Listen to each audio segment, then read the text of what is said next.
বিশ্বের এক নম্বর দলের সুর নরম হয়ে গেছে বাংলাদেশের পারফরম্যান্সে।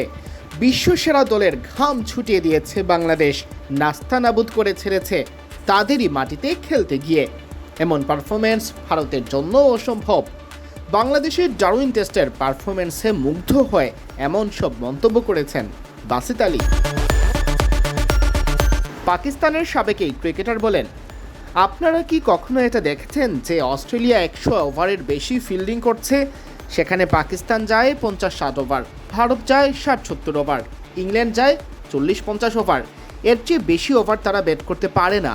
নতুন বল সামলানো অস্ট্রেলিয়াতে অনেক কঠিন, কিন্তু বাংলাদেশ অস্ট্রেলিয়াকে নাস্তানাবুদ করে ছেড়েছে। তানজিদ হাসান তামিম 101 রান করে আউট হলেও তার মধ্যে ডাবল সেঞ্চুরির ক্ষুধা আর সম্ভাবনা দেখছিলেন বাসিত। তার ভাষায়, তখন তানজিদ আউট না হয়ে গেলে 200 করত। যে ঢঙে সে খেলছিল, দাপট দেখাচ্ছিল, নিজের ইচ্ছে মতো খেলছিল, যে সে বেরিয়ে এসে মিড অফের ওপর দিয়ে ছক্কা মারল, হায় কি অসাধারণ অসাধারণ ব্যাটিং। আর শান্ত, আহা হা, চমৎকার চমৎকার খেলোয়াড়, অসাধারণ সুন্দর, টপ ক্লাস।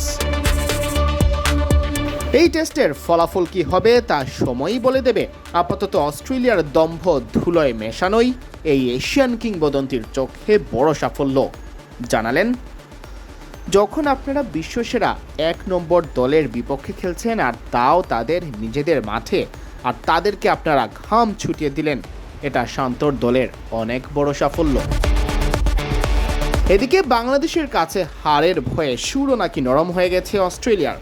পাকিস্তানের এই তারকা বলেন, অস্ট্রেলিয়া 1 নম্বর দল, তবুও কেমন চিন্তিত হয়ে পড়েছে।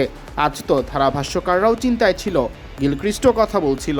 গতকাল যাদের সুর খুব কড়া ছিল, আজ তাও মৃদু হয়ে গেছে। নিজেদের মনোবল নিয়ে, নিজেদের পারফরমেন্স দিয়ে বাংলাদেশ তাদেরকে বসিয়ে দিয়েছে। পাকিস্তানের এই কিংবদন্তি দোয়া করছেন বাংলাদেশ যেন বড় লিড নিয়ে ম্যাচ জেতে। তিনি বলেন, দোয়া তো এটাই যে বাংলাদেশ আরও 150 রানের লিড নিক, কিন্তু 50 রান আরও যোগ করে দিলে নতুন বলের সুবিধা তো পাওয়া যাবেই। আর এই যে 200 রানের লিড হয়ে যাবে, এতে অধিনায়কের অনেক বড় একটা ভরসা হয়ে যাবে।